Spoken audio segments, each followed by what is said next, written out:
Kelly is still trying to get her audio to work, but if necessary, we'll let her just type into the chat room.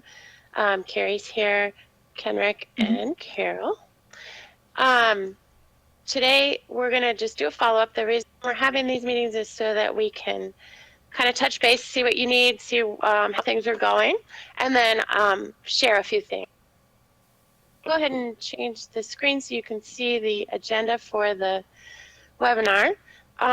Just a quick review of the expectations for NSF for the grant, and then we'll let you tell us what's going on, things that are going well, things that you're having issues with, and if you need any help with anything or if you found anything cool. And then we'll tell you a little bit about our next cohort and see if you're willing to help us out. And then finally, I'll go over 8 different ways that you can do presentations in ArcGIS Online. Sound good? Yeah. Great. Kelly, I see you have a microphone. Can you talk? Yes, I think it's working. Yay! Great. Welcome. All right, so I'll just go ahead and get started. Just a quick review of the expectations. NSF requires that we go through, and I think you both have already submitted your final project and the presentation that you gave into the class syllabus in Canvas. And I know that Carrie, you've had a baseline observation, right? Yes. Okay. Yes. Kelly, you're going to be telling us about when you're going to be implementing later. So I don't know if you've had a baseline. No, not yet. Okay.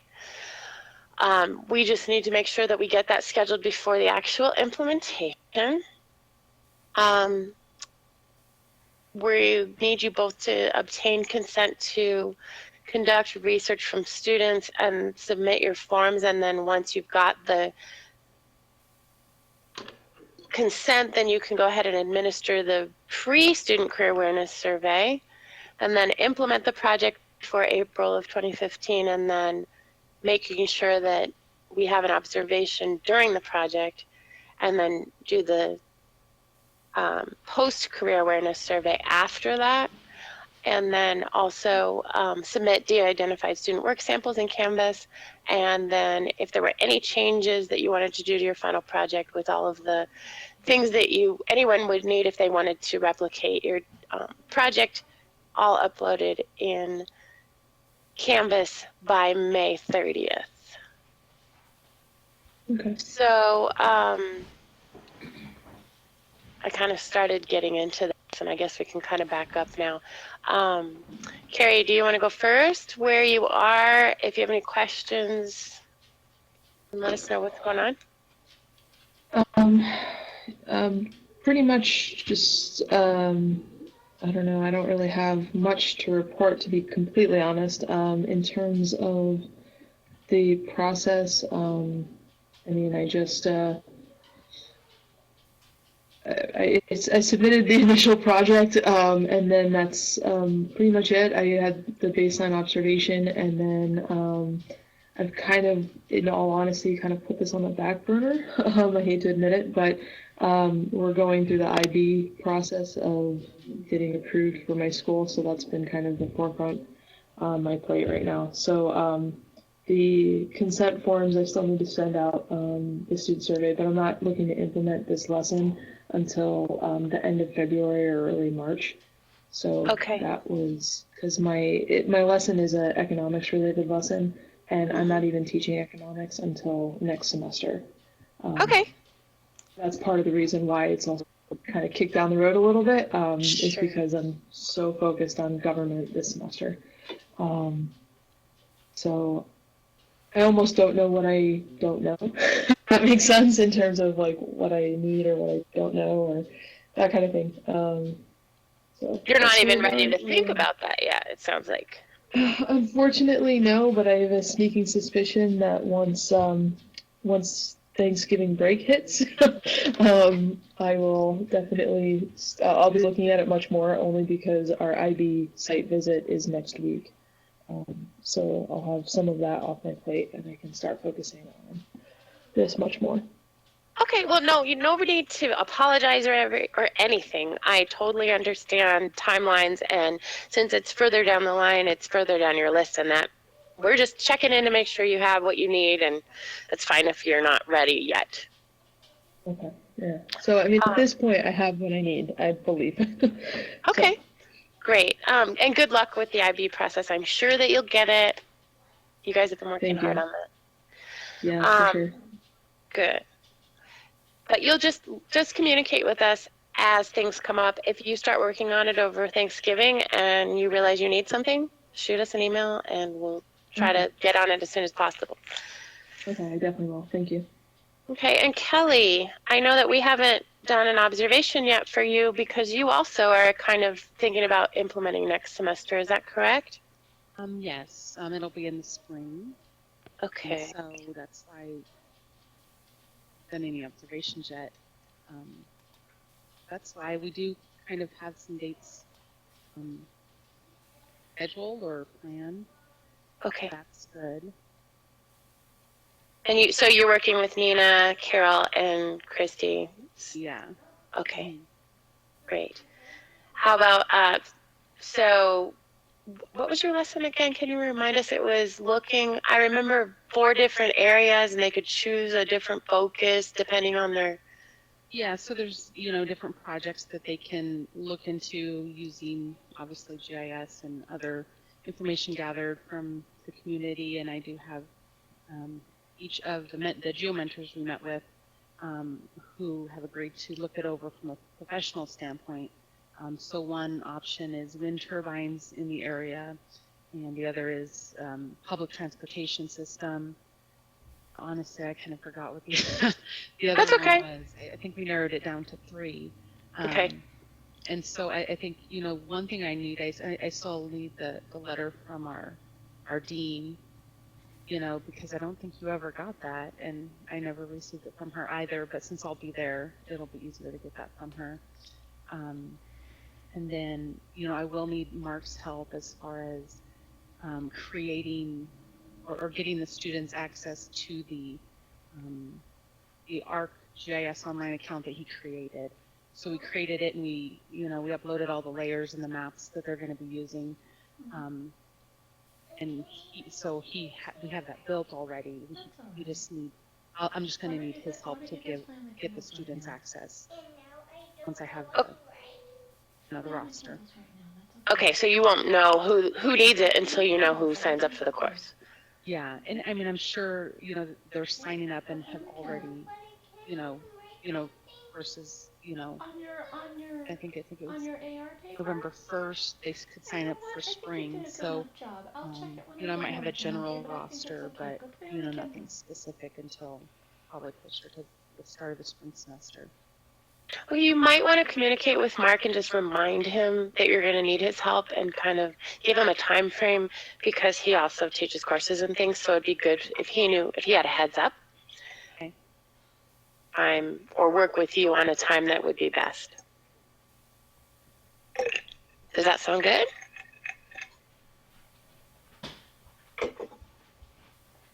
Kelly? Yeah. Oh, okay, great. All right, Okay. I smuggled over the mute. Oh, okay. All right. Did either of you find any resources you want to share, or?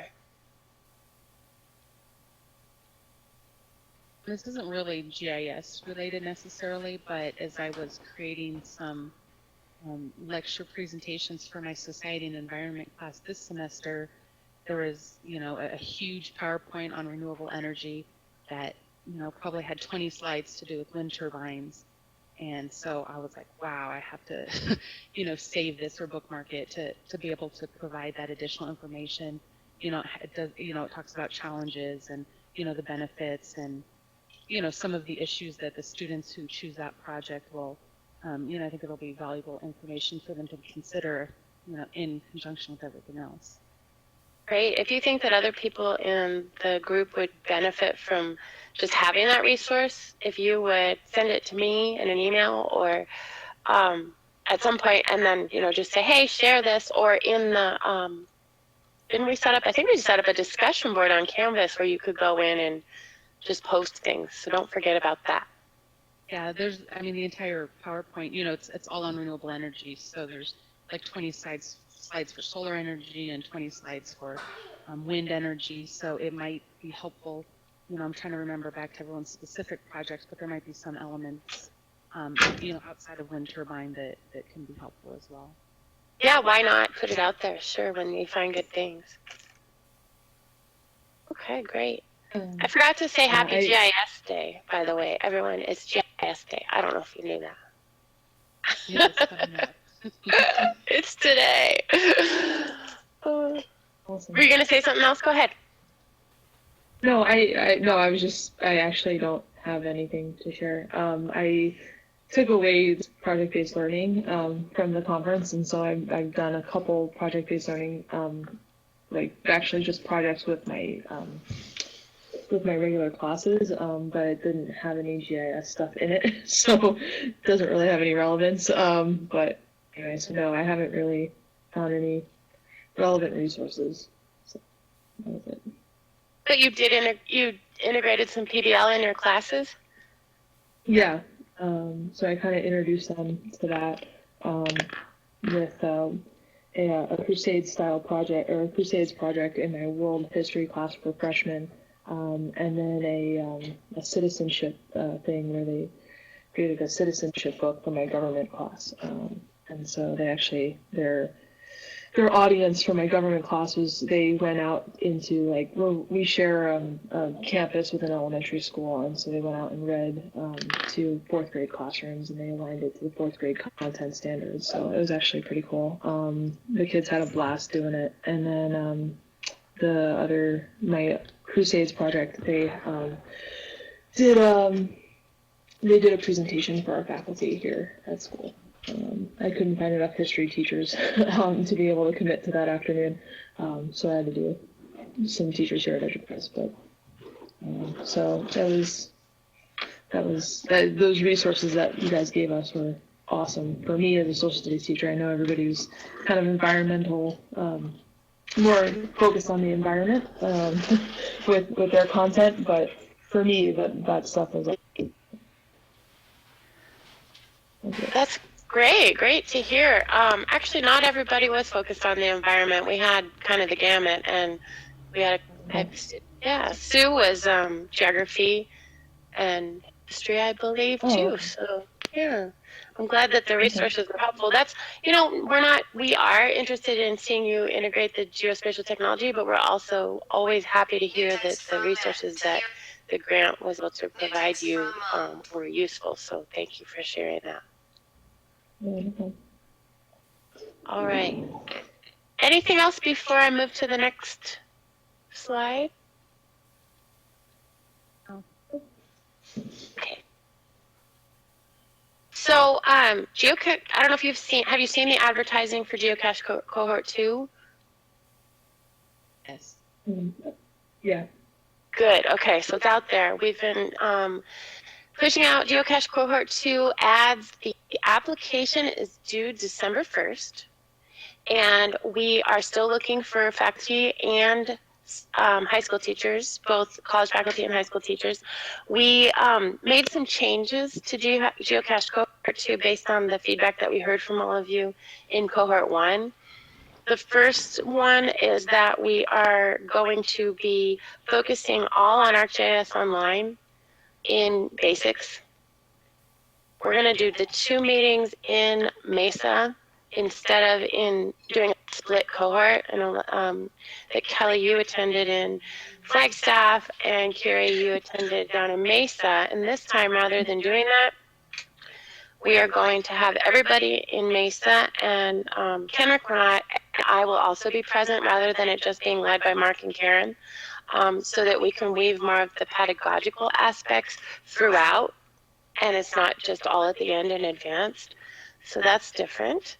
Then we're going to make it really clear that advanced is actually expected, because I think that wasn't really clear last time. So we're going to make those that apply this time really commit to coming to both basic and advanced. And then Advanced is going to happen up in Flagstaff here at the NAU campus, and it's going to be in June. So, and then in Advanced, we're going to be meeting in this really cool new room that's in the Klein Library that allows, it actually has these glass walls, and it has all of these amazing monitors and things around the room so that people can work at their tables but then display up on the monitors. It's this whole new system at Klein Library we're pretty excited about. And then we are going to work on the projects and things and still do a similar thing, but now we'll bring in the ArcGIS Online, or excuse me, the ArcGIS Desktop into the Advanced. So that's the changes. That'll be nice for the weather in June. I know coming from the north to Mesa, those a really warm week for them as well. So. Right, and then it didn't help that we lost the air conditioning, which we didn't have control over. But this, and it's in June. Last year it wasn't possible to do it in June, so this year we hope that it's a better week also for everybody. And the computers that you'll be using in the glass room, do those have dual screens? Because I know in the basics cohort, the lab we were in, they had dual monitors, which I think was helpful. I don't remember a dual screen. We'll have to look.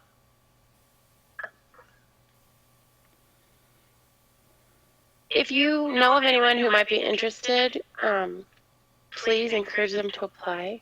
We want, we like people like you who are really engaged. Thank you both for being here and being a part of everything, and we want good quality participants who are actually going to come and make the most of it and get everything that they can out of it, like the two of you have. So if you know anybody that might be interested, please encourage them to apply. Kenrick just typed in he doesn't remember dual screens in the lab, and I don't either, so possible that we don't have them, but maybe that's something we can look into. And then we were hoping if you have any interest whatsoever in being involved as far as perhaps coming and being a guest speaker or being willing to engage with the second cohort if people are having trouble or have questions about some of the things that you have found to be helpful or things that you've struggled through and could be like a voice from the field. Would either of you be interested in helping? And at what level? I'd be interested in either, whatever's helpful, one, just coming and talking to the participants about my experience or the project that I sort of started, or just being an advocate for anyone maybe who's in northern Arizona, if they need someone to contact or get a hold of. Great, thanks, Kelly. I'm in the same boat. I don't know. I'm kind of interested in attending the basics class, so I don't know how much I'd be able to offer, but in whatever capacity I can help, yeah. Well, you're invited. If you, okay. I can send you the. Well, do you have the info on the dates and things? I know I saw the email about cohort 2, the advanced one. I know that I still go on the basic. But... Since you're in the valley, the courses, the actual face-to-face are February 20th and 21st. It's a Friday night and a Saturday. And so you could just pop in. But let me know so that we can plan to have space for you. Sure, yeah. It's going to be in the same room we were in for advanced. And then April, and you too, Kelly, if you want to come to Valley. I don't know if you get much out of it, either one of you, with it being basic, but you might. And then April 17th and 18th at the same room. So 4:30, yeah, it's like 4:30 to 7:30 on Friday and 8 to 4 on Saturday, I believe. We'll also have some online things in between. And then the week of June 8th through the 12th in Flagstaff. So, actually, Carrie, have you talked to Scott? Is he going to come join us for advance? You know what? I haven't had a chance to talk with him.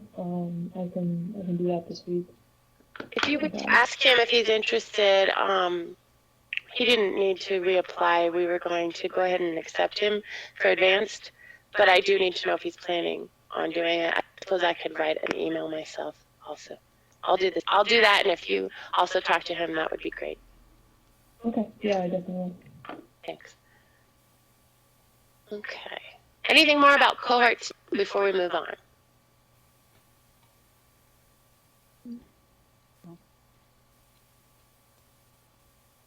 Looks like we're good. All right. So then, so the rest of the webinar is just, I'm going to do a couple spotlights on presentations. So this is something that Charlie Fitzpatrick shared with us recently from Esri, and I thought I would share it with you. So there's all of these levels and ways to present your story. The first one is just a basic viewer, and I will go ahead and share my screen so that you all can see.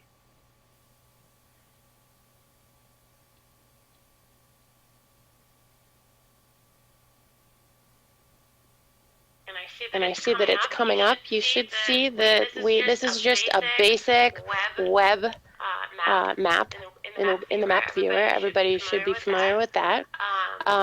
One of the, this is your construction zone kind of a map where you can go through and you can add content from ArcGIS Online by searching for layers, and that's what I did. I searched for some census information. You can see that you can turn on layers. This is stuff that can display. This is your construction zone. We're very familiar with that. One of the things that you could make use of at a very low level of presentation is just the bookmarks. So over here I have a couple of bookmark places. For example, I have I can turn off these things, and I'm going to Flagstaff, and so I'm zoomed in and I can see Flagstaff. One thing I want to point out here, though, is that if you do use bookmarks, you want to be careful. Once you add a bookmark, you can't reorder them. So if you were going to create a presentation for someone, you might want to think really closely about the order in which you want to add your bookmarks, because you may want to do it in order. A different layer, you can see here, I have the map notes over in my table of contents, and if you go to the edit menu, you can add map notes. So that's just, I went over to add map notes to get this. And once you've got them, you can hit the edit button and you can add things to your map. So you can add a push pin for Thorpe Park, and you can add a description.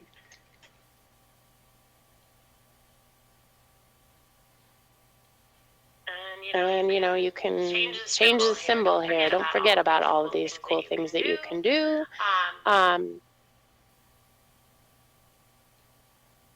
And then those are saved in your map. And this is another way to present information. You can just have map notes.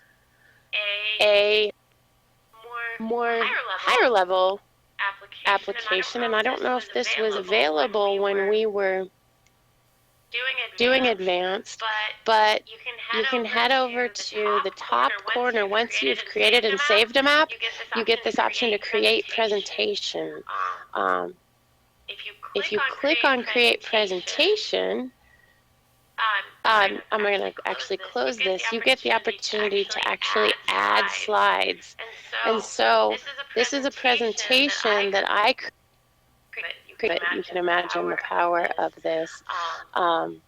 It actually will create like PowerPoint slides that are active. It looks like it's, because there's a delay in my full screen, it looks like it's not displaying very great. So let me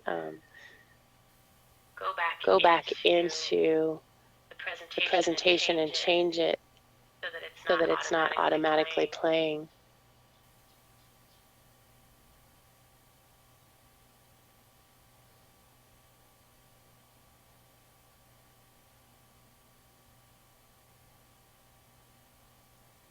but you can go into the edit presentation.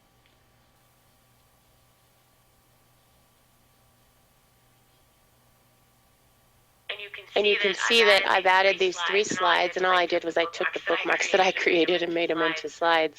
But you can add slides. It allows you to add titles and zoom in, change. I could change a base map, whatever I wanted to do on my original map, save it, and then it could create a presentation that I can play.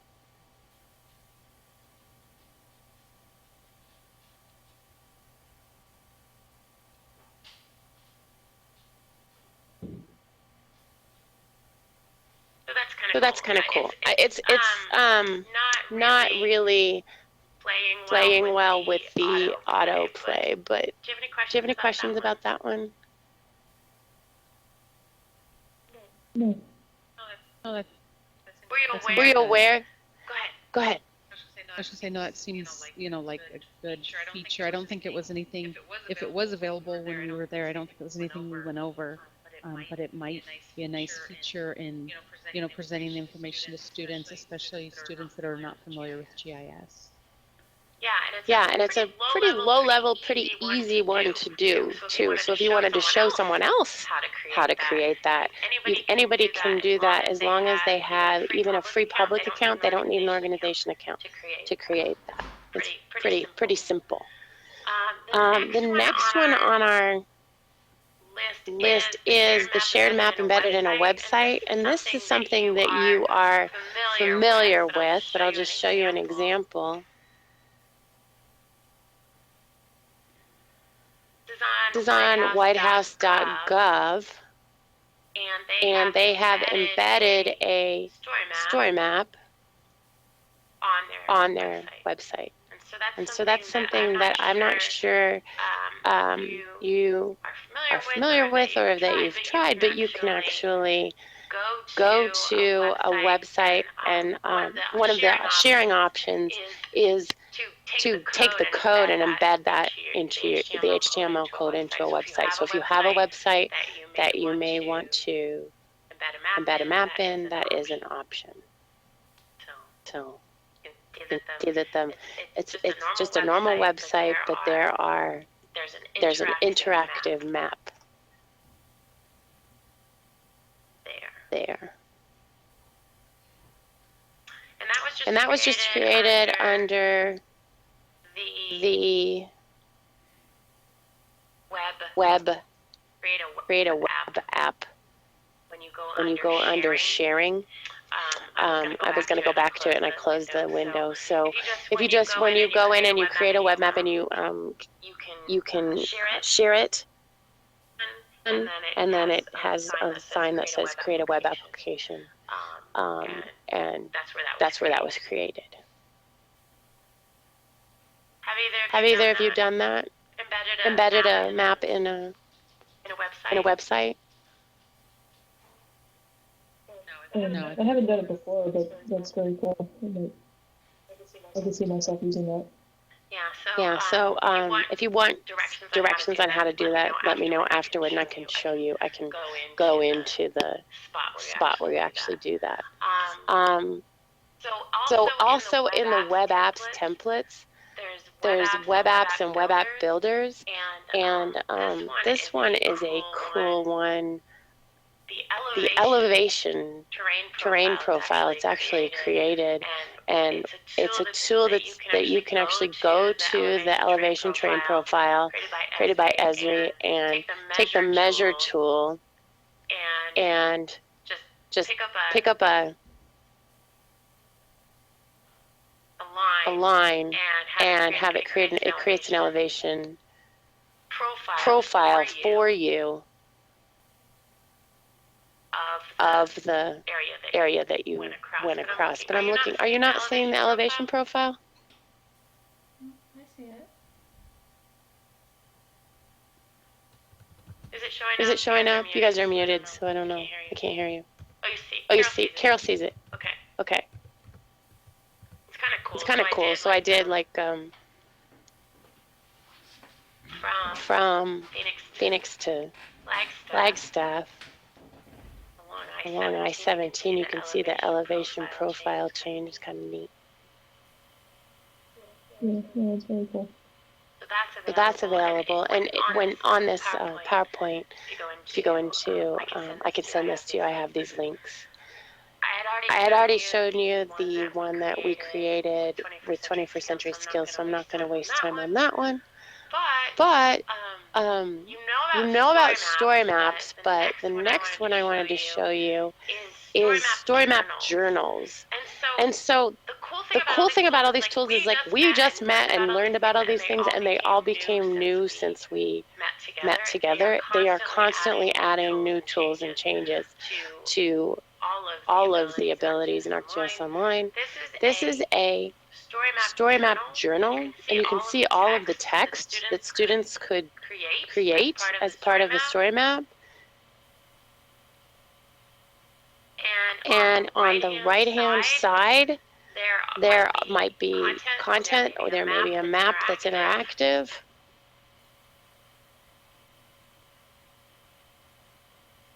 This one is an interactive map.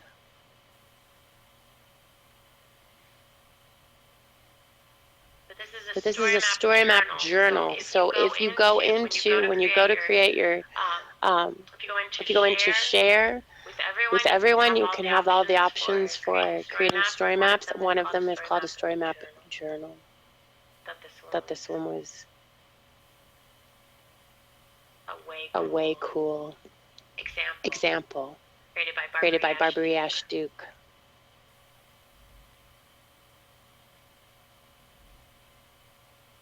Lori, how is that different than what Mark was showing us, relating to his, it was his family vacation, Costa Rica or some nice location?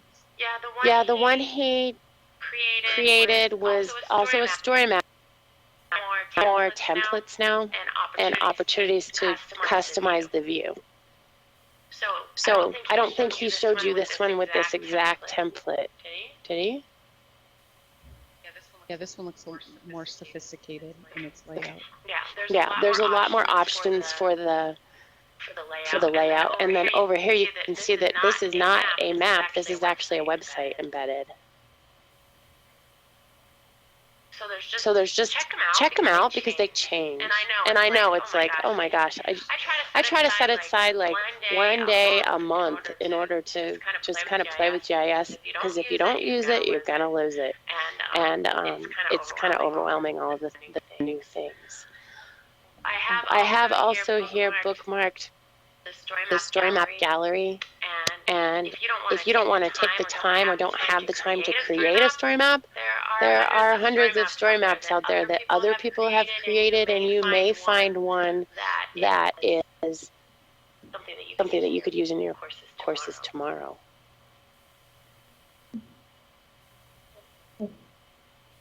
Might explore those.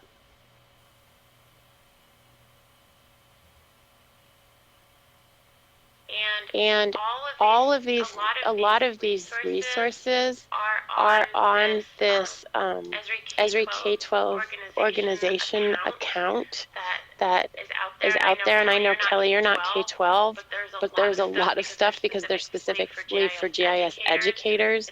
It's not necessarily only K-12. But Charlie Fitzpatrick is in charge of K-12 outreach, and he compiles all of this. This is great stuff here. I'm going to close my screenshot view so you can see on the slide. To access those, it's esriurl.com/K12GIS. But again, not just K-12. Lots of good stuff is on there.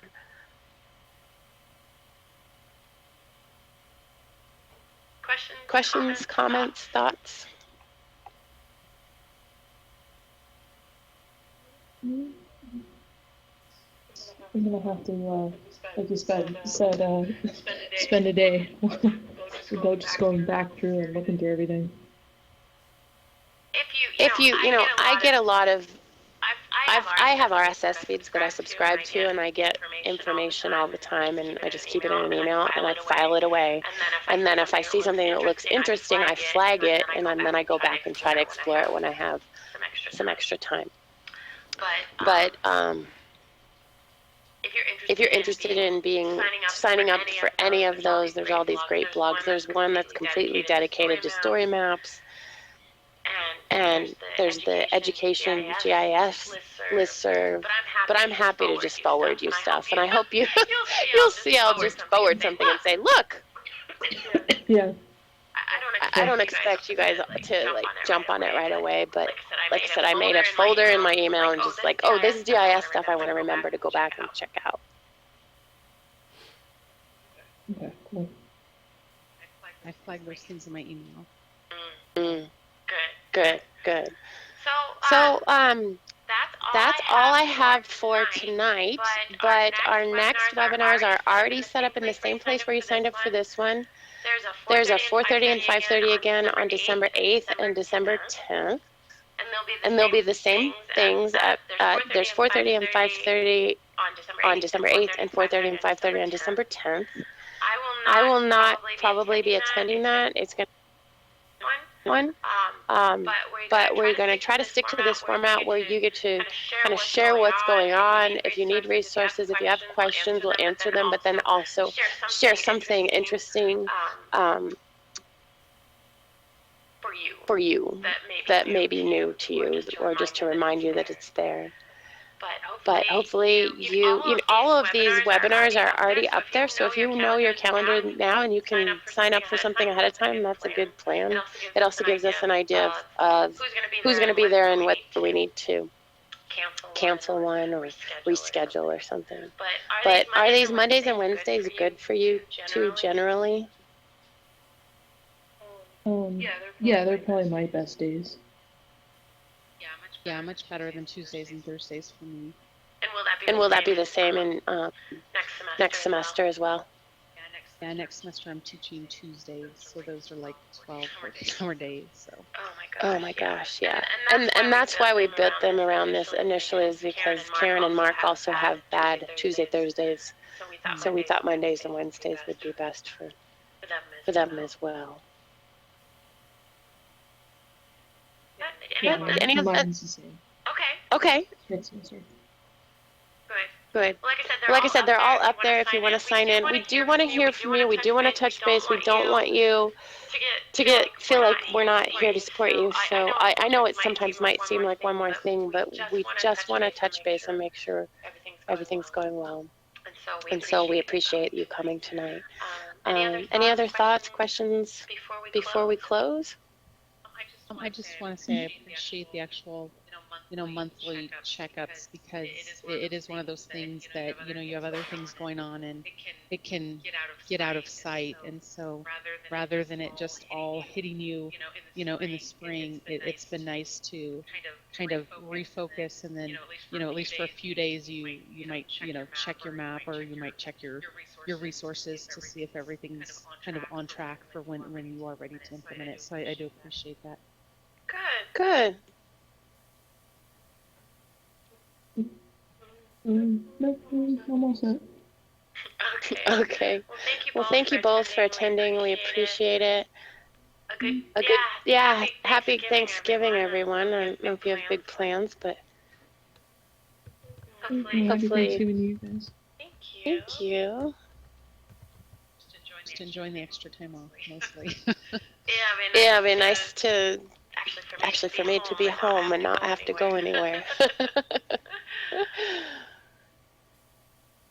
All right, well, thanks.